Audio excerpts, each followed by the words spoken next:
Olá, ouvintes, leitores, sejam bem-vindos a mais uma leitura bíblica comentada do Ictus Podcast.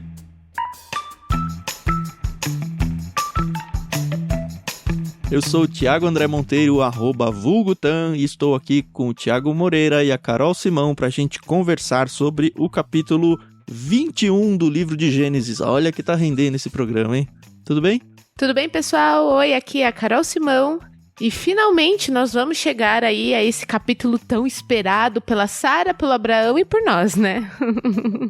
Olá, tudo bom, ouvintes, leitores da palavra? Bom estar com vocês novamente. De fato, chegamos, né? Depois de vários capítulos, a promessa lá desde o capítulo 12, chegamos aqui ao capítulo 21, onde a promessa tão esperada vai ser concretizada. Vai ser legal trabalhar esse capítulo com vocês. Muito legal. Mas antes de começar, eu queria convidar vocês, ouvintes, para que entrassem no nosso canal lá no Telegram, onde a gente conversa e tem as reações de vocês sobre cada episódio que a gente vai lançando aqui, tá bom? Então, se você quer participar dessa conversa, não tem custo nenhum, é só você ter o Telegram instalado e acessar t.me/leitura bíblica comentada. Tá ficando cada vez mais legal as conversas que a gente tem tido por ali, vocês têm acesso a conversar com nós três e com todo mundo que quer participar também e ouve também os episódios.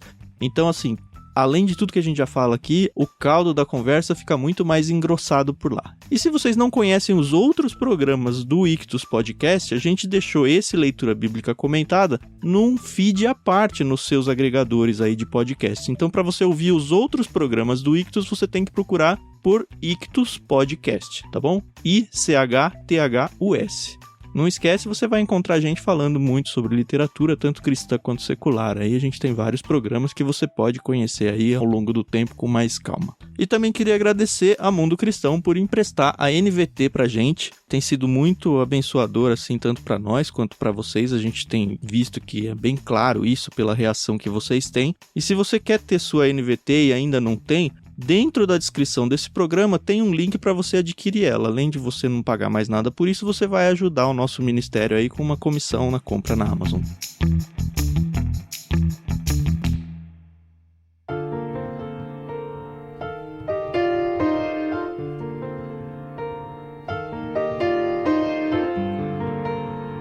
O capítulo de hoje a gente obviamente dividiu em 3, porque é bem nítido, talvez um dos mais nítidos de divisão que a gente já teve até agora. E a gente combinou aqui que a Carol, como uma boa menininha, ela vai narrar o nascimento de Isaac, né, Carol? Isso aí. Então vamos começar lendo do versículo 1 até o versículo 7.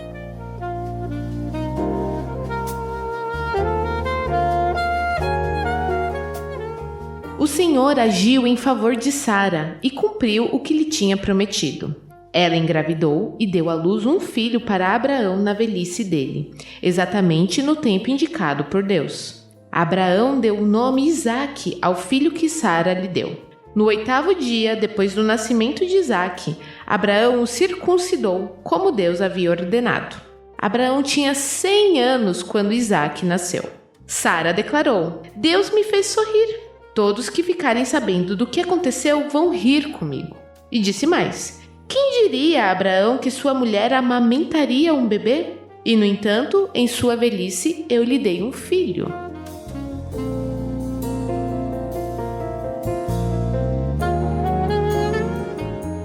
Eu acho muito bonita essa passagem. Primeiro porque quem experimentou a maternidade e dar à luz e poder amamentar seu filho, sabe a emoção que é uma coisa assim que palavra nenhuma descreve. É realmente a sensação.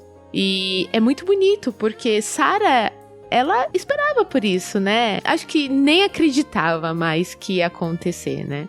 E Deus foi fiel com ela e, olha, não sei, amamentar aos 90 e tantos anos deve ser muito complicado, viu? Olha, eu acho que a gente pode multiplicar, né, esse sentimento aí várias vezes no caso de Sara, porque se para uma mãe já é algo espetacular o nascimento de um filho, imagine para essa mãe idosa, depois de tudo que se passou, esperando 25 anos aí desde a promessa inicial. Então você tem algo aqui fantástico acontecendo. Eu também acho muito bonito esse texto. E é interessante notar que a promessa do filho vindo de Sara tinha acontecido quando Abraão tinha 75, se não me engano, né?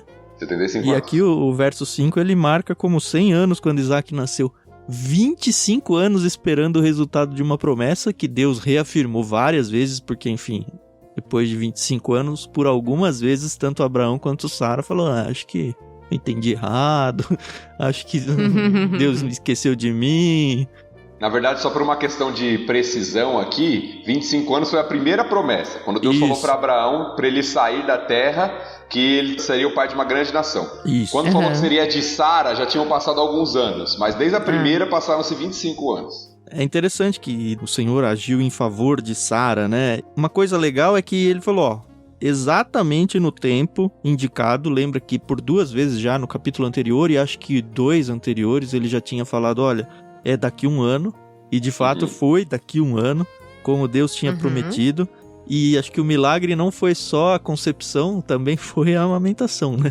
E como a Carol colocou aí, porque a concepção, ok, foi 2 pontos críticos aí, vai, a própria, não a gestação também, né? Mas tudo, né? A concepção e o nascimento, que são momentos mais críticos aí. Mas a amamentação, ela supõe algo bem mais contínuo aí, uns 2, 3 anos, acredito. Tanto que Abraão a gente vai ver que dá uma festa aí, né? Mas vamos pular pro próximo texto. Eu acho interessante essa expressão inicial, né? O Senhor agiu em favor. E eu fui tentar dar uma olhada aqui, as versões mais antigas trazem o Senhor visitou. Já teve isso algumas vezes, né? Então, é interessante essa expressão, porque essa expressão aparece muito na Bíblia. E ela aparece para uma ação de Deus se fazendo presente, e em 2 aspectos. Às vezes ela é positiva, às vezes ela é negativa. Na Bíblia, às vezes você tem o dia da visitação como um dia de juízo de Deus. Mas em alguns casos como um dia da presença de Deus agindo em favor, como foi a tradução aqui, bem feita, né? Inclusive, Deus mostrando o seu favor. É interessante, quando eu fui pesquisar o uso dessa palavra em Gênesis, José vai falar isso no finalzinho da vida dele, quando ele fala, olha, Deus vai visitar o seu povo, então vocês levem meus ossos daqui. Quando vocês forem para o Egito, Deus vai visitar e tal, então levem meus ossos, quando vocês saírem do Egito e tal. Então é interessante essa expressão, né, de Deus bem presente, agindo em favor do seu povo, é muito interessante. E é legal que aqui a gente vê que Abraão, obviamente, obedecendo, né, o que Deus tinha ordenado, ele circuncida Isaac, né, no 8º dia. E a gente lá atrás tinha visto que Deus tinha ordenado isso a ele, né? Então é legal aqui que você vê que começou uma tradição, né? Não é nem tradição, né? É uma aliança aqui, né? Símbolo da aliança. Foi no capítulo 17 isso, né? Capítulo 17, que Deus fez aliança com Abraão, e aí o símbolo, o sinal, né, como é usado lá, o sinal da aliança seria a circuncisão. E tinha que ser no 8º dia, né? Exato. Nesse texto, eu acho que a ênfase, né, na forma como é escrita aqui por Moisés, é justamente essa, para destacar a obediência de Abraão. Porque ele obedece fazendo o sinal, ele obedece no dia que tinha que fazer o sinal, e ele obedece ao colocar o nome que Deus falou que tinha que ser o nome do menino. Então nós temos uma tripla obediência aqui, né, de Abraão, fazendo exatamente o que Deus tinha falado para ele fazer. Colocar o nome de Isaac, fazer a circuncisão e no 8º dia. Então parece que tem até um paralelo. Assim como Deus foi fiel e cumpriu sua aliança no tempo que deveria ser cumprido, Abraão obedece, faz o sinal na aliança no tempo que deveria ser feito. Que legal. Parece que tem um paralelo aqui entre a ação de Deus e a ação de Abraão. Legal. E ó, no verso 6, eu sei que todo mundo usa esse verso pra, olha, Sara, que legal, sorriu e tal. Eu sempre que eu leio esse texto, eu penso que é meio que Sara dando um migué pra tentar falar, ó, isso aqui na verdade era pra dar uma cutucada em mim, no Abraão, e agora eu mudei. As pessoas poetizam essa coisa, próprios comentaristas fazem isso, e talvez eles estejam certos e eu esteja errado, tá? Mas eu acho que é meio que eu, Thiago, e acho que tô errado também, mas não consigo não pensar mais isso, que é a Sara falando, bom, já que tem que chamar Isaac, pelo menos eu vou dar vou mudar um pouco os ares aqui, sabe? Mas, de fato, ela nunca esqueceu que quem riu primeiro foi ela e o Abraão, né? Eu acho que tem as duas coisas no texto, né? Quando a gente volta lá pro texto... Na verdade, o primeiro a rir foi Abraão, né? Isso. Capítulo 17, se eu não me engano. Abraão ri, aí no 18, Sara ri. E os risos iniciais lá são de incredulidade. nessa idade vou ter filho, daqui a um ano, né, com 99 anos, Abraão e tal, vou ter filho nessa época e tal. Aí tem toda aquela questão da impossibilidade das circunstâncias, e eles riem. E Sara é até confrontada, a gente falou isso nos últimos episódios. É um riso de zombaria, né? De incredulidade, né? Na real, assim, o 7 até tem um eco de incredulidade, não no sentido de que, não acredito que vai acontecer, mas olha, as pessoas, nem eu, não tô acreditando que isso aconteceu de tão bom, sabe? Quem diria, né? A expressão do texto é quem diria que é Abraão e tal. Mas aí eu acho que entra uma capacidade divina, que a gente vai ver em Gênesis ainda, principalmente na história de José mais pra frente, que é de transformar o mal em bem, né? Então aquele riso, que era um riso de culpa, de incredulidade, de dúvida, se transforma em um riso da graça, né? Um riso de alegria. Então agora eles riem porque eles estão felizes, que a promessa foi cumprida. Então, foi sempre com esses olhos que eu olhei esse texto, que eles eram tristes porque não tinham um filho, né, uma descendência, e agora a tristeza virou alegria. Eu nunca tinha pensado até então nessa questão deles terem rido antes. Mas é interessante pensar nisso. Mas a origem do nome, quando o nome Isaac surge, que é ele ri, né? A gente já comentou isso, Isaac significa ele ri, é pela incredulidade. É pelo riso de incredulidade. Depois que ele é transformado, né? Transformado num riso de alegria e até de comunhão, né? Porque não só eles vão rir, como quem tiver ao redor deles vai rir, vai se alegrar com a situação, né? Muito legal. É um trecho bem simples, bem direto, não tem grandes emoções teológicas aqui, grandes desafios, né? Emoções teológicas tem, né? A questão da obediência à circuncisão, o cumprimento da promessa, aí sim é o ápice de tudo que tem acontecido aí nos últimos capítulos, é o ápice aqui. Mas não tem grandes desafios pra gente.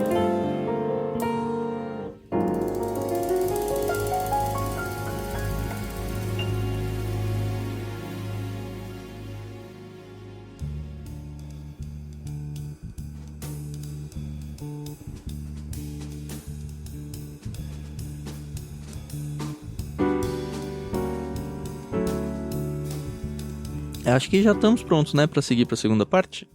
Acho que sim. Eu vou fazer a leitura então dos versículos 8 a 21, a segunda divisão aqui que a gente vai usar do texto.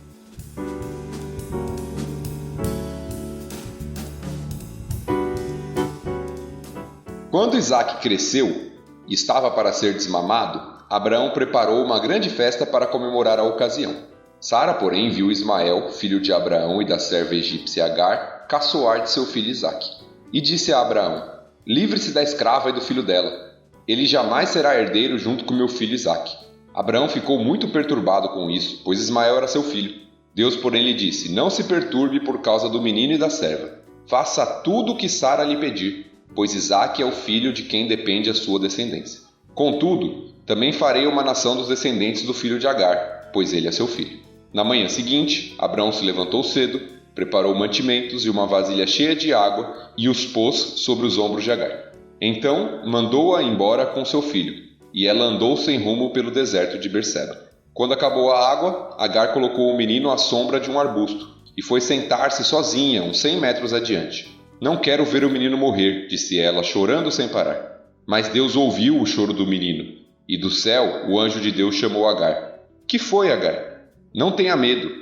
Deus ouviu o menino chorar dali onde ele está. Levante-o e anime-o, pois farei dos descendentes dele uma grande nação. Então Deus abriu os olhos de Agar, e ela viu um poço cheio de água. Sem demora, encheu a vasilha de água e deu para o menino beber.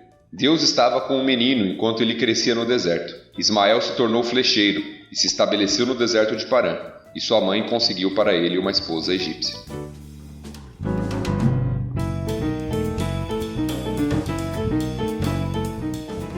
Eu tenho aqui só uma questão, e se for uma grande asneira, por favor, me corrijam. Mas, mais uma vez, eu vejo aqui Sara não mandando no Abraão, mas tendo uma voz muito ativa, né? E, de novo, eu sei que eu tô olhando com os olhos do século XXI, no Brasil, na realidade que a gente vive, mas pra mim é uma coisa que soa estranho por causa da cultura deles. Eu não sei se eu tô me fazendo clara, mas a gente sempre vê que as mulheres, elas... Ai, meu Deus, deixa eu me explicar. Porque não é a questão da submissão, não é isso que eu tô querendo colocar aqui. O que eu tô querendo dizer é que em algumas culturas a mulher ela não tem a voz tão ativa dentro de um relacionamento, né? A gente sabe disso. A gente vê que Sara não era assim com Abraão, né? Eles tinham um relacionamento, não quero dizer igualitário, mas onde Abraão ele dava uma certa voz pra Sara, né? Eu tô errado em pensar nisso, assim? Eu acho que a questão principal aqui, Carol, é a questão da serva. Agar era a serva de Sara. E nesse sentido, Sara tinha direito sobre ela. Entendi. Então ela poderia, mas note que ela poderia com a permissão de Abraão. Por isso que ela fala para Abraão fazer. Mas ela tinha autoridade sobre Agar. Agar era a sua serva, era a serva de Sara. As mulheres tinham servas dentro da casa e as mulheres tinham autoridade sobre elas até para fazer certas coisas, como a gente já viu um dilema entre Agar e Sara anteriormente, né? Sim, sim. Já tivemos problema, a gente vai voltar a esse texto, que é um texto bem paralelo, né?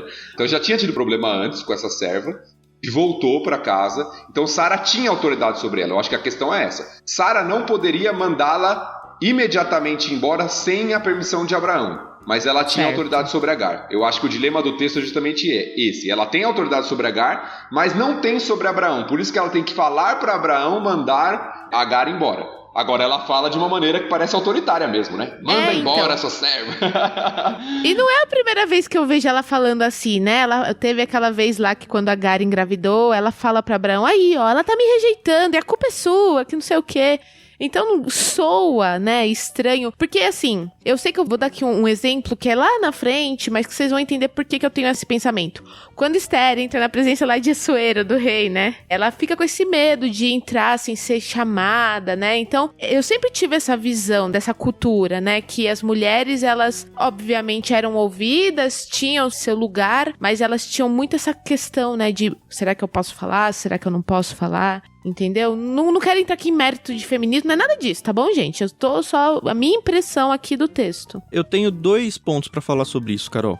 A primeira eu queria levar todos vocês, ouvintes, pra 1 Pedro, capítulo 3. Eu tô levando vocês lá justamente porque fala exatamente da Sara e do Abraão. Exatamente no ponto que você tocou, Carol. Eu vou ler a partir do verso 3. Aqui é Pedro escrevendo uma carta para a igreja, enfim, contexto totalmente diferente. É a aplicação, ele usa esse texto para aplicar para os ouvintes dele lá. Não se preocupem com a beleza exterior, ele tá falando às mulheres, às esposas dos maridos, tá? Não se preocupem com a beleza exterior obtida com penteados extravagantes, joias caras e roupas bonitas. Em vez disso, vistam-se com a beleza que vem de dentro e que não desaparece. A beleza de um espírito amável e sereno, tão precioso para Deus. Assim que se adornavam as mulheres santas do passado, elas depositavam sua confiança em Deus e se sujeitavam à autoridade do marido. Sara, por exemplo, obedecia a Abraão e o chamava de Senhor. Vocês são filhas dela quando praticam o bem, sem medo algum. Então esse ponto para mim mostra claramente como Sara se portava diante de Abraão. Ela sabia o seu lugar dentro do contexto familiar ali e respeitava Abraão. O segundo ponto que eu queria colocar para vocês sobre esse assunto é assim, o que o Thiago falou tá certo. A Sara, ela é a responsável por Agar, porque Agar era serva dela, não era serva de Abraão. Por outro lado, ela gerou um filho de Abraão.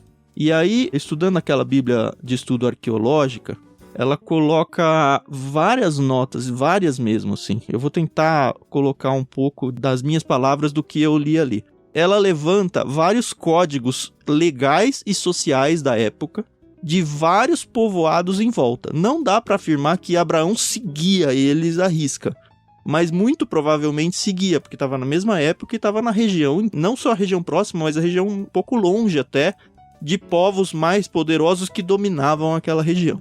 Então é muito provável que as leis morais, sociais e tudo mais, e legais mesmo, funcionassem de fato ali para Abraão, dentro da sociedade que ele vivia. E o que elas diziam?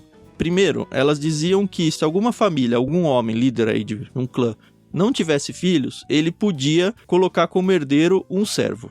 Que é o que Abraão fez lá com Eleazar, lembra? Sim. Elas também diziam, e aqui são várias, tá? Não é só de um lugar. Só uma questão, Thiago, talvez reformular essa frase, não chegou a fazer, né? Ele sugeriu para Deus. Isso, sugeriu, isso. Mas assim, não veio do nada a ideia dele. Era algo que era o costume da época. Não só costume, mas é o que a lei da época falava para ser feito.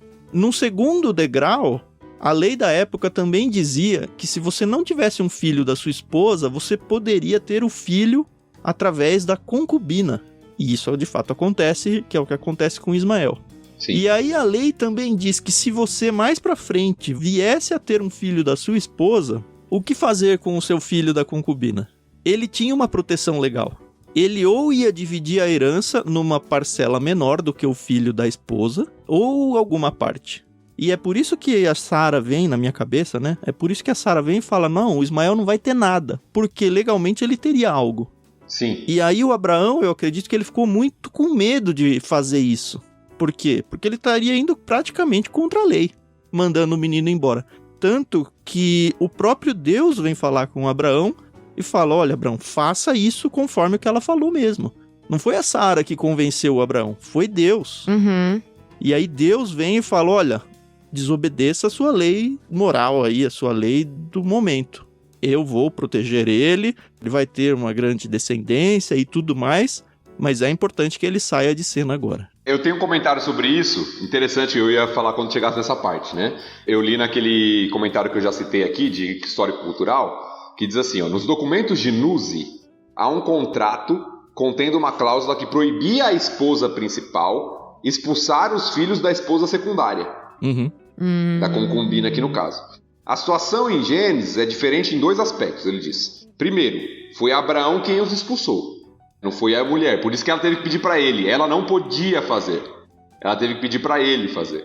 Certo. Segundo, Agar recebeu sua liberdade. O que, de acordo com o Código das Leis Antigas, aí ele coloca o nome aqui da lei, significava que seus filhos ficariam privados de qualquer direito à herança. E é isso que Sara está sugerindo para Abraão. Manda ele embora para ele não ter herança com a gente. Ou seja, o que Abraão está fazendo com Agar é o seguinte, ó, você não vai ser mais escrava, você está livre, só que você está por conta própria. Ah, tá. Isso é importante porque tem alguns outros textos que eu li dizendo que mesmo que ele fosse renegado da herança, mais pra frente ele podia pleitear diante dos juízes da época falando, não, eu tenho direito sim a uma parte da herança, o filho da serva. Só que com essa alforria aí eu acho que isso cai por terra. Mas é muito legal esses trechos, porque assim, é o que a Carol falou no começo, é totalmente fora do nosso contexto, da nossa realidade, e a gente, se não for pesquisar isso em textos extra-bíblicos até, a gente não vai ter esse tipo de informação. E quando tem, deixa a Bíblia ainda mais brilhosa, assim, né? Mais interessante ainda. Só para fechar o ponto que a Carol levantou, eu acho importante a gente falar sobre isso nessa época que a gente vive. Tiago leu bem o texto de 1 Pedro, que coloca a Sara, inclusive, como um exemplo de uma mulher que respeitava o seu marido. E isso nos mostra que a visão que muitas pessoas têm a respeito de submissão é errada. Sim. É lógico que Sara tinha suas falhas, ela errou no tratamento com Abraão, não era perfeita, mas ela é vista em geral como uma mulher que respeitava o seu marido. E às vezes as pessoas acham que submissão é... a mulher não pode abrir a boca, a mulher não sei o quê. E a Bíblia não defende isso em lugar nenhum. Isso é uma visão equivocada, que muitos leem equivocadamente a Bíblia com o olhar da cultura, do machismo e de uma série de coisas. Então a gente tem que tomar cuidado, às vezes, porque a gente lê com óculos errado.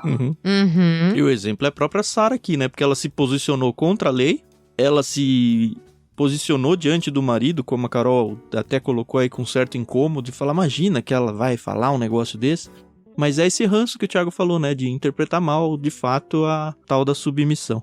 Muito bem, vamos voltar aqui para a passagem, então. Aqui o Thiago falou bem, né? Ia ter uma festa, o que também era certo costume, não era algo incomum quando o menino era desmamado. Então você tinha geralmente esses banquetes, essas festas. E era comum porque era comum as crianças não sobreviverem ao período de desmame, né? Então, agora, olha, não só nasceu milagrosamente, mas ele passou esse período difícil aí, que normalmente algumas crianças acabam morrendo. E era um período que você fala assim, desmame, talvez a gente pense que é muito mais cedo do que na verdade é. Né? O que a maioria dos comentaristas acreditam aqui é que Isaac tinha aqui cerca de 2 a 3 anos já. Olha, você mãe que para de amamentar aos 6 meses, achando que amamentou muito, né? A Sara, com 90 anos aqui, tava amamentando até os 2, 3 anos. Então esse era o costume, né? De 2 a 3 anos ali. Então a gente vê essa mudança, né? Eu quero uma festa, uma alegria até o momento. e de repente se torna algo de conflito, porque Sara vê uma situação de todo o riso, alegria ali, Sara vê uma situação do Ismael, que aqui já é um quase jovem para nossa cultura. Se Isaac tem 2 a 3 anos, Ismael tem 16 ou 17. Foram 14 anos de diferença um pro outro. Então, um adolescente aí, né, quase jovem, quase tirando sua carteira de motorista já. E eu acho que na época eles se tornavam adultos aí muito antes, né? Com essa idade aí a gente já vê personagens se casando e tal. Sim, já era considerado, na cultura judaica, a partir dos 13, você já é considerado um... adulto, né? Um homem. Ainda é um jovem, mas legalmente um adulto. Então, nós temos aqui esse menino caçoando de Isaac. E é interessante o termo, eu tava até conversando com o Tan antes do programa, porque o termo caçoar tem a mesma raiz do termo rir no original. São as mesmas letras, só tem uma letrinha bem pequenininha diferente, que é o Yod, para quem conhece o hebraico. Mas o resto são as mesmas letras, rir e caçoar. Então você tem mais um jogo de palavras aqui. Isaac é ele rir, mas quem tá rindo de Isaac é Ismael. Só que tá rindo errado, né? Exato, tá caçoando, né? Paulo em Gálatas vai falar que Ismael perseguia, usa um termo mais forte lá, inclusive, né? Perseguia Isaac, lá em Gálatas ele usa esse termo. Então aqui nós temos um problema que tá se repetindo nos filhos, né? Porque se nós voltarmos no capítulo 16, nós temos uma situação parecida, quando Agar consegue dar à luz, ela despreza sua senhora Sara. Parece que Sara tem um flashback aqui, né? E aí ela fica, acho que com muita raiva, né? Assim como a mãe tinha feito com ela, agora o filho tá fazendo com o filho dela. E aí, Carol, quando alguém mexe com o seu filho, como é que você faz? Você quer saber alguma coisa do Fernando ou você solta os cachorros pra cima da pessoa? Na verdade, a gente tá em pandemia, né? Então eu quase não saio de casa, aí não tem esse problema. Mas é meio isso assim que Sara fez. Não, vamos resolver isso aí pela raiz. Já sofri demais com isso. É esse flashback mesmo que voltou na cabeça dela. Fala com Abraão. O Abraão, muito perturbado, obviamente, era o filho dele, né? Você tem um filho que viveu com você. Quantas vezes ele pegou ele no colo, sabe? Quantas vezes ele pensou que ele seria o grande descendente dele? Quantos sonhos ele não tinha pra esse filho? De repente, tem um filho novo, filho da Sara e tudo mais, mas... como é que você substitui? Não é bem isso, né? E ele fica muito triste. O texto é bem claro, pois Ismael era seu filho no 11. E aí Deus, de fato, intervém e fala, olha, não fica preocupado. Faz isso aí que a Sara falou mesmo, mas fica tranquilo, porque eu, Deus, do mesmo jeito que eu cuidei de você, eu vou cuidar do seu filho Ismael. Pode ficar tranquilo. E aí, então, ele prepara mantimentos aí, água, e coloca a mãe Agar e o filho Ismael em cima de um camelo, sei lá o que, e manda embora. É interessante, né? As versões mais tradicionais dizem que isso foi muito penoso pro coração de Abraão. Deve ter sido mesmo. Imagina. Por mais que fosse filho da serva, não da esposa principal, é até estranho falar esposa principal, né? Na nossa cultura. Não era filho da esposa, era filho da serva. Tinha ainda o conceito da primogenitura, né? E do lado paterno era filho, né? Não era? Sim. Então você tem toda uma situação aqui que realmente é difícil. É muito mais difícil Abraão mandar Ismael embora do que mandar Agar embora, quando foi da outra vez. Agar era a serva. A serva de Sara. Ok. Agora ele tem que mandar a serva com o filho embora. Então eu fico imaginando, né? O que passou na cabeça dele. E ainda Deus falando pra ele, parece que da outra vez, é lógico que ele não tinha essa certeza que Agar voltaria, mas ela acabou voltando. Agora Deus tá falando, não, manda embora porque ele não vai ser herdeiro com você mesmo não, então, ou seja, não vai voltar. E ele cortou relações, né? Isso, Abraão sabia que seria uma despedida definitiva, talvez nunca mais veria. Né? Então, é algo difícil mesmo. Né? Pois é. E aí eles vão pro deserto, né? Berseba, ele na região sul lá, de Israel. Isso. E, obviamente, o que acontece no deserto, acaba a água, né? Sempre. Todo mundo sabe que quando você tá no deserto, acaba a água. E é interessante, né? A Agar, ela não quer ver o filho morrer. Diz que ela coloca uns 100 metros adiante. Isso aqui eu ainda manteria, pela beleza literária, eu manteria o texto original aqui. Até pelo eco que ele faz na sequência, né? porque o certo aqui ela colocou ele a uma distância de um tiro de flecha. Olha que muito mais legal do que uns 100 metros, né? Mas enfim, a gente não atira que na flecha nossa pra sociedade saber, ninguém né? sabe quanto que é um tiro de flecha, né? Isso, mas enfim, ela não queria ver o filho morrer, vai pra longe e fala, bom, ele vai morrer, eu vou morrer, é isso. E é interessante porque o texto fala que ela começa a chorar e quando Deus vem falar com ela, o anjo fala, eu ouvi um menino chorar. Uhum. Eu não sei como aplicar isso, mas eu achei essa troca muito interessante, porque o texto narra que quem tava chorando é Agar, e a gente vê que um menino barbado de 17 anos, enfim, já tava chorando ali, porque chegamos ao fim, né? Vamos morrer, não temos nada, estamos no meio do deserto sem água. O que se tem pra fazer? E o menino tava desfalecendo ali, né? O que tudo indica. Ela coloca ele debaixo do arbusto, ele não tem mais força. Sim, e assim, se a gente for pensar em tamanho de corpos aqui, é um cara de 16, 17 anos... Quando a gente fala, tá desfalecendo, que você fala, não, pega no colo e leva. Que pega no colo, dá, sabe? né? Provavelmente era o contrário, era ele que pegava a mãe no colo, sabe? Já era. E aqui a gente tem, mais uma vez, o jogo de palavras, né? Vocês lembram o que significa o nome Ismael? Não lembro. Não lembro. Deus ouve. Deus ouve, é verdade. Ah, é verdade. Que foi a primeira situação lá. Deus ouviu Agar no deserto, quando ela estava grávida, né? Gênesis 16, que a gente viu. Um texto muito paralelo com esse, né? Uma situação muito semelhante. Agar vai lá pro deserto e tal, e tá prestes a morrer, sem esperança e tal. O anjo do Senhor aparece para ela, fala, volta para Sara, Deus ouviu o seu clamor, tal. Agora Deus ouve o choro do menino, que chama Deus ouve, Ismael. Uhum. E é interessante porque Deus ouve e vê aquilo que a mãe não quer ver. Porque a mãe se afasta para não ver. É o que o texto diz, né? Deixa longe porque ela não quer ver o menino morrer. Mas Deus está lá com o menino, cuidando dele. Que foi o que prometeu para Abraão, né? Quando E falou, prometeu pode pra mandar ela embora. também.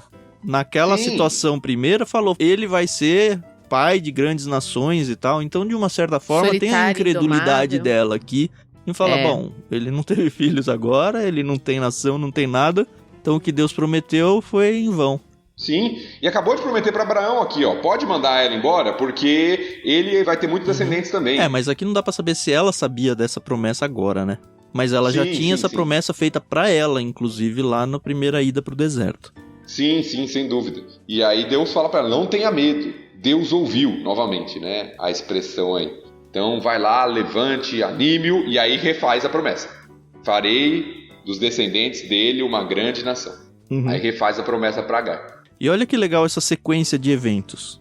O anjo vem, conversa com ela e fala, levante-o, certo? Anime-o, por causa da promessa. E só depois Deus abre os olhos dela e mostra que tem um poço cheio de água. Olha que, cara, é uma coisa boba que passa batido, mas primeiro a gente tem que se animar. Primeiro Deus vem, nos conforta no meio das nossas lutas, no meio da situação ruim, sem ter resposta ainda. Quando a gente acha que tá tudo ruído, Deus vem e fala, não, eu tenho um plano pra sua vida. E aí depois que a gente se reergue e se anima é que Deus mostra o milagre. Ele não mostra o milagre pra gente se animar com o milagre. A gente se anima com Deus. E eu gosto muito dessa expressão, né? Deus abriu os olhos. Eu acho tão interessante, porque aparentemente o poço estava lá, né? Deus não criou o poço. Entendo nada, né? O poço estava lá, ela só não conseguia enxergar. Mas Deus abriu os olhos, né? Quando eu vejo termos assim, isso me remete logo à conversão, né? À salvação em Cristo. Deus abrindo os olhos, né? Para que a gente consiga enxergar uma realidade que a gente não enxergava antes. E que era óbvia e que tava lá o tempo todo, né? Puxa, realmente é demais. E aí então já muda o cenário para um menino já mais velho, crescendo. De fato, passou a viver no deserto, né? Praticamente. E se tornou flecheiro, afinal de contas, a mãe dele se afastou um tiro de flecha. É isso que tinha que ser preservado nessa NVT aqui, viu? Essa aqui a NVT mandou mal, não. A gente só não fala só bem da NVT, não. É o paralelo aí do texto, que mostra também como o menino sobreviveu no deserto, né? Ele se tornou um caçador. Um flecheiro. Foi ele que aí começou a arrumar um sustento para ele, para a mãe ali. Ele se tornou um flecheiro e que tem o paralelo, né? O que era a desgraça, né? Se afastou um tiro de flecha porque ia morrer, se tornou um meio de sobrevivência. E eles voltam pro Egito, né? Porque foi de lá que eles saíram. Pelo menos a mãe, né? Ela consegue uma esposa egípcia. Não sei se eles voltam ao Egito, acho que não fisicamente, mas o Egito volta a fazer parte da realidade de vida dele, né? Consegue uma esposa egípcia e aí a gente sabe que o Ismael vai se tornar aí o grande líder da religião muçulmana aí, dos ismaelitas e tudo mais.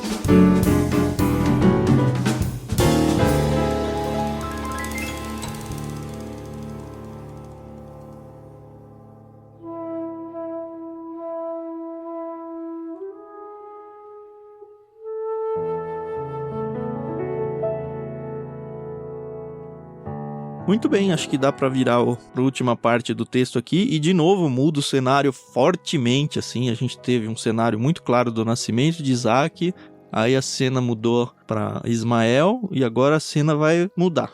Vamos lá, a partir do verso 22.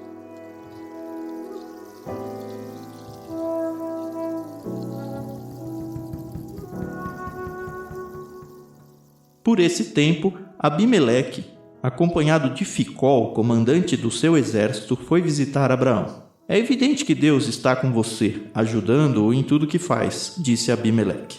Jure em nome de Deus que não enganará nem a mim, nem a meus filhos, nem a nenhum de meus descendentes. Tenho sido leal a você, por isso jure que será leal a mim e a esta terra onde vive como estrangeiro. Abraão respondeu, eu juro. Contudo, Abraão reclamou com Abimeleque sobre um poço que os servos de Abimeleque lhe haviam tomado à força. Eu não sabia disso, respondeu Abimeleque. Não faço ideia de quem seja o responsável. Você nunca se queixou a esse respeito? Então Abraão deu ovelhas e bois a Abimeleque e os dois fizeram um acordo. Quando Abraão também separou do rebanho mais 7 cordeirinhas, Abimeleque lhe perguntou, por que você separou estas 7 das demais? Abraão respondeu, por favor, aceite estas 7 cordeirinhas como testemunha de que eu cavei este poço. Por isso, Abraão chamou o lugar de Berseba, porque ali os dois fizeram um juramento. Depois de firmarem a aliança em Berseba, Abimeleque e Ficol, comandante do seu exército, voltaram para a terra dos filisteus. Abraão plantou uma tamargueira em Berseba, e ali invocou o nome do Senhor, o Deus Eterno. E Abraão morou na terra dos filisteus como estrangeiro por longo tempo.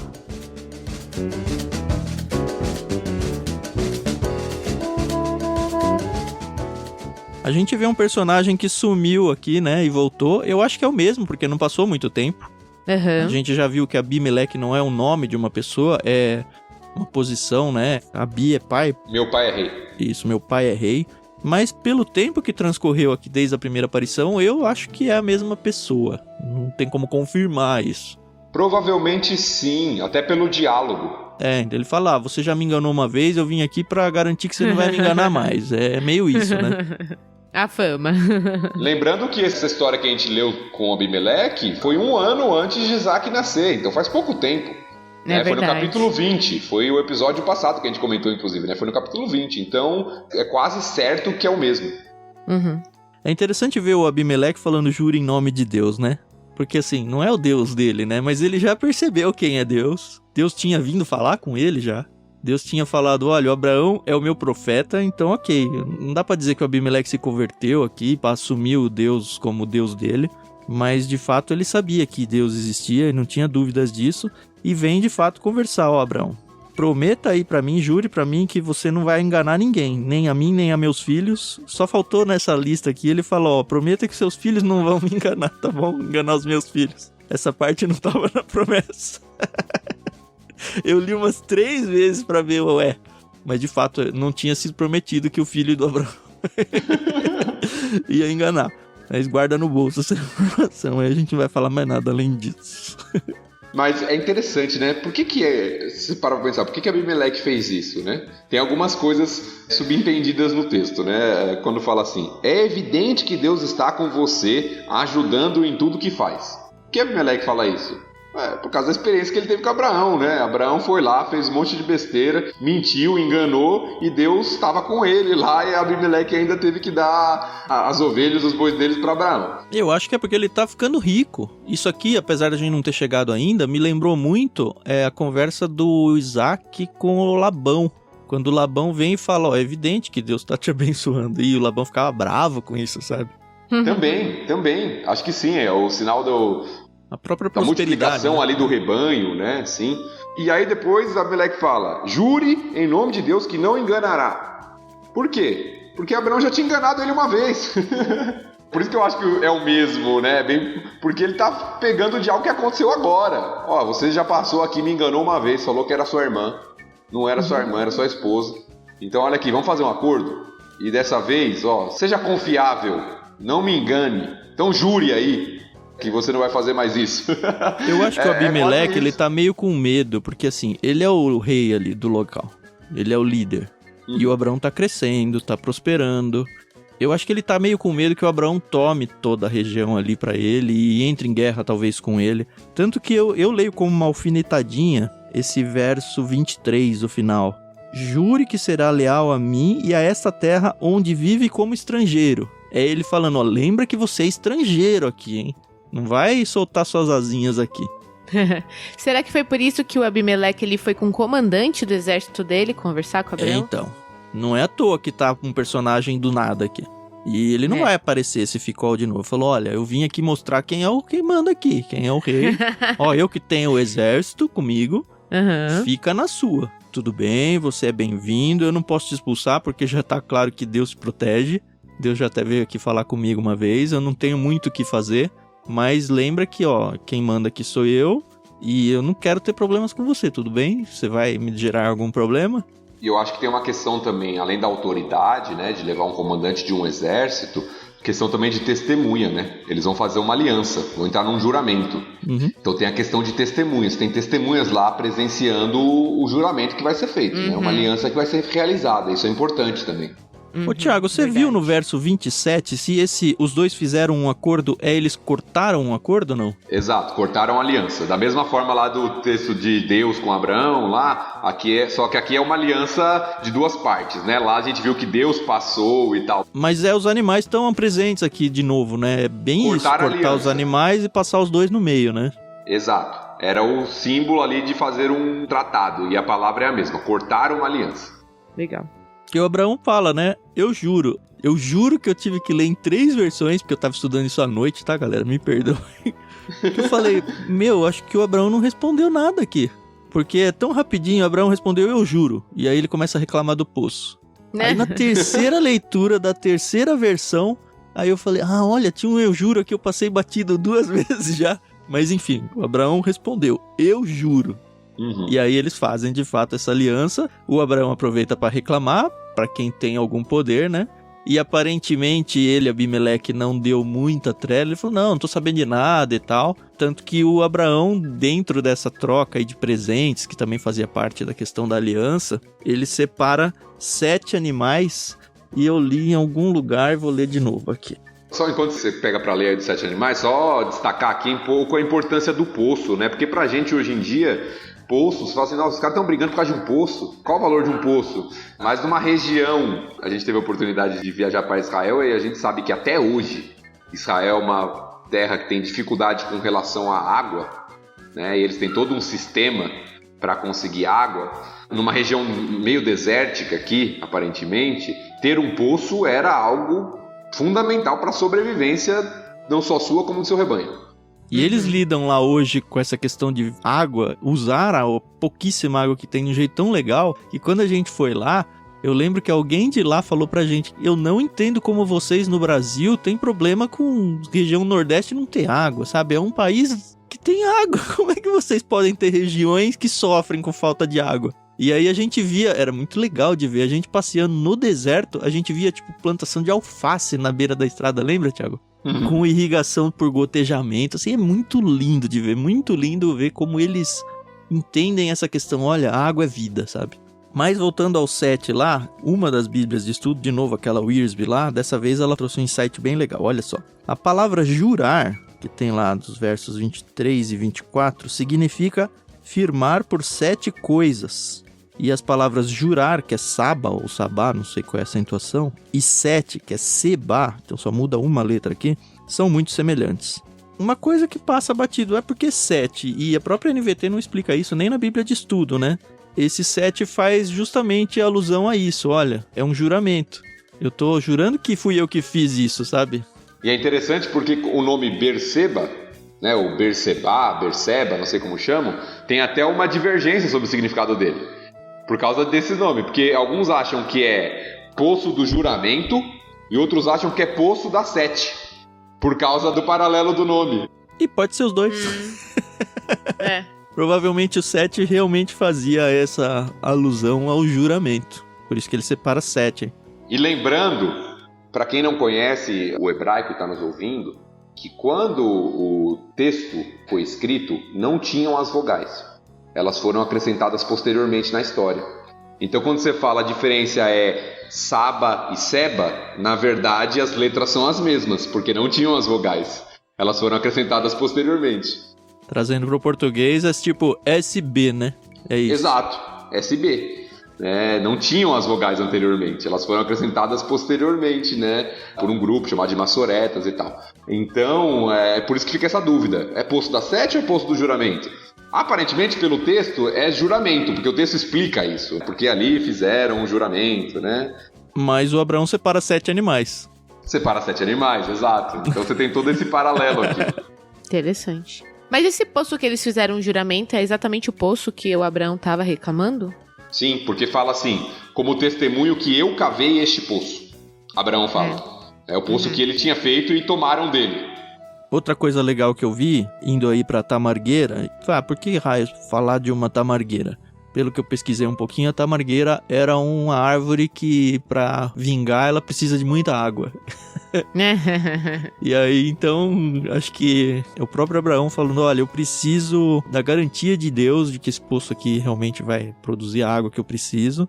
E é um jeito do próprio Abraão se colocar como: olha, eu estou na dependência total de Deus nesse local. Tanto que ele levanta aqui, invoca o nome do Senhor, traz um nome novo, o Deus Eterno, que não tinha aparecido na Bíblia até então. É muito interessante como o Abraão ele vai colecionando nomes de Deus, nomes que trazem o atributo de Deus. E é uma coisa que eu acho que a gente devia fazer nas nossas orações, sabe? Normalmente a gente que tem aquele começo e fim de oração sempre igual, Senhor Deus, Deus Todo-Poderoso, mas cada um tem a sua, mas sempre a mesma. E a gente vê aqui que o Abraão ele fica nessa de ficar tentando realmente colocar cada vez um atributo diferente, chamar Deus de um nome diferente, cada vez trazendo uma faceta nova e verdadeira sobre Deus. Eu acho que ajudaria muito se nós começássemos a cuidar nas nossas orações disso, de lembrar: olha, Deus é todo-poderoso, Deus é eterno, Deus é o Senhor, e realmente usar isso. Porque faz a gente lembrar quem é Deus, né? E Gênesis faz muito isso, né? O livro de Gênesis faz muito isso. Não só Abraão também, mas a gente viu com Agar já acontecendo. O nome de Deus ali, especificamente Agar, o Senhor proverá e tal. Então nós temos isso aparecendo várias vezes em Gênesis. E é legal porque os atributos de Deus vão sendo destacados à medida que Deus vai se revelando às pessoas de acordo com aquele atributo. Então é o Deus que provê. Por quê? Porque ele deu uma provisão ali naquele momento. É o Deus Todo-Poderoso, é o Deus Eterno. E aqui a gente está falando, você falou, né, uma árvore que precisa de água e que geralmente tinha uma duração. E fala, o Deus Eterno, né, aquele que dura para sempre, né? Então nós temos essa ligação entre os atributos de Deus e a revelação de Deus às pessoas. Isso é muito bonito. E boa parte do que a gente conhece dos atributos de Deus aparece em Gênesis nos nomes de Deus. Então isso é muito legal no texto. Também acho muito bonito essa expressão aqui. O nome de Deus na Bíblia ele é El, né? É El Elohim, El Shaddai. Aqui no caso El Olam. E os nomes que a gente tem em português é esse El muitas vezes: Daniel, Gabriel, Miguel. Então se você aí tem algum El ou no seu nome ou na família, saiba que provavelmente é Deus alguma coisa, tá? Então seu próprio nome já traz essa imagem. Que legal. Uma coisa curiosa que eu percebi é que Abraão ele tinha o hábito de fazer altares, né? Pra invocar o nome do Senhor, e aqui ele planta uma árvore, né? Então, sei lá, às vezes a pessoa fala: não, tem que ser num altar. Não, aqui o importante é você invocar, né? O nome de Deus. Bom destaque, Carol, porque isso já apareceu algumas vezes Abraão fazendo, né? Desde lá do capítulo 12, essa é a 4ª vez que é expressado que Abraão invocou o nome do Senhor. Essa é a 4ª vez que isso acontece. E aqui é um sinal de adoração mesmo. De você parar e prestar culto, né? Adoração ao Senhor. Você vê isso como uma constância na vida de Abraão. Nos lugares que ele vai, nos lugares que ele se fixa, ele faz ali um local de culto. O texto não destaca se ele fez um altar ou não nessa passagem aqui, mas ele faz um local de adoração ao Senhor, né? Com algo palpável e visual, né? Que é a tamargueira aqui no caso. Sim. Uma coisa que passou batida no texto, só pra gente comentar, só um detalhe mesmo, antes da gente fechar o episódio, que a gente tem um outro... Eu gosto desses paralelos, sempre que aparece eu gosto de destacar. Lembra quando, no capítulo 20, Abimeleque fala assim, eu sou inocente, eu não sabia que ela era irmã. Aqui acontece a mesma coisa, né, no texto, você vê o paralelo de novo. Ela fala, eu não sabia desse negócio do poço aí. Não tô sabendo de nada, então eu sou inocente de novo. Ele vai se justificando diante de Abraão. Eu não sabia, você não me falou nada. Então você vê esses paralelos acontecendo, é muito interessante. Uma coisa que não quer dizer grande coisa, mas você fala, ele viveu muito tempo na terra dos filisteus. E pra quem já conhece a Bíblia um pouco mais, sabe que os filisteus foi um povo complicado aqui pro povo hebreu aqui. Mas aparentemente esses filisteus aqui, até pelo próprio nome, Abimeleque, que tem, pelo que eu vi aqui, origem semita, não origem cananeia aqui dos filisteus, provavelmente ele só tá mencionando a região mesmo, aquele ranço e aquele povo forte filisteu. Se você for estudar a história dos filisteus, você vai ver que ainda não existia, tá? Então é só tá pontuando geograficamente aqui. Tem duas possibilidades aqui de interpretação, né? Certamente não são os mesmos filisteus que a gente vai ver a partir do livro de Juízes na Bíblia. Certamente não é o mesmo povo. Alguns dizem que é uma citação anacrônica, né, de que está citando a terra dos filisteus, onde os filisteus da época posterior vão morar, usando de maneira anacrônica. E alguns dizem até que eram chamados assim também, mas era um povo diferente. Um nome parecido, mas outro povo. A gente não sabe ao certo o que é, mas não é o mesmo que a gente vai ver lá na época de Davi, as guerras, né? Golias, que era o filisteu, não é o mesmo povo.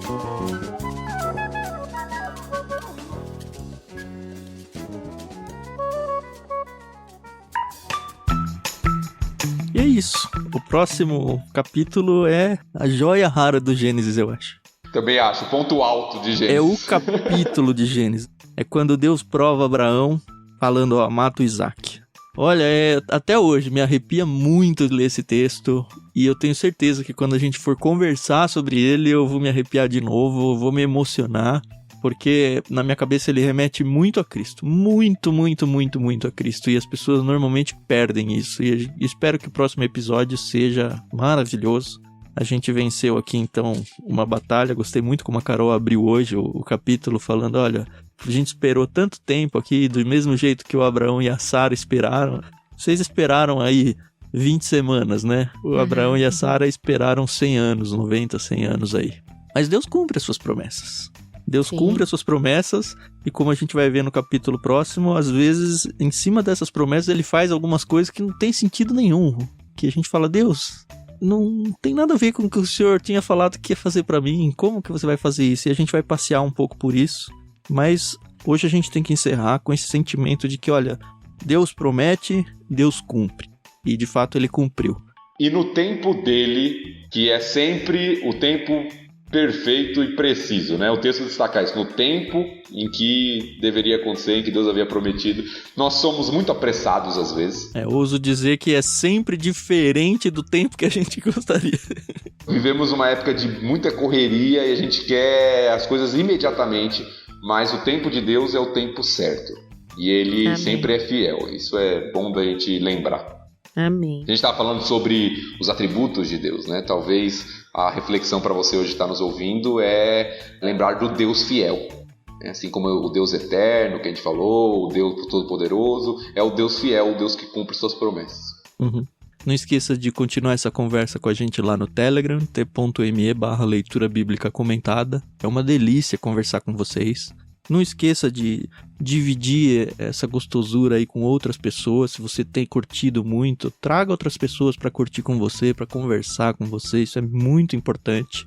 E é isso. Até o próximo episódio. Muito obrigado por estarem com a gente mais uma vez. Muito obrigada, pessoal. É um prazer conversar com vocês, receber o feedback de vocês. E continuem orando por nós, porque a gente precisa muito das orações para não chegar aqui falando besteira. Acho que a gente tá até que mandando bem, viu, Carol? Eu achei que a gente ia ser bem pior. Besteira já. Muito bom estar com vocês, meus queridos. Compartilhe isso, divulgue aí para outras pessoas. Nossa ideia é que pessoas sejam estimuladas a ler a palavra e a se encantar com a palavra através desse podcast. É lógico que é algo que as pessoas estão ouvindo, mas é um incentivo para que elas também leiam, estudem a palavra e conheçam mais esse Senhor, que pode ser descoberto, né, através das páginas da Escritura, como a gente viu hoje. Então, Deus te abençoe.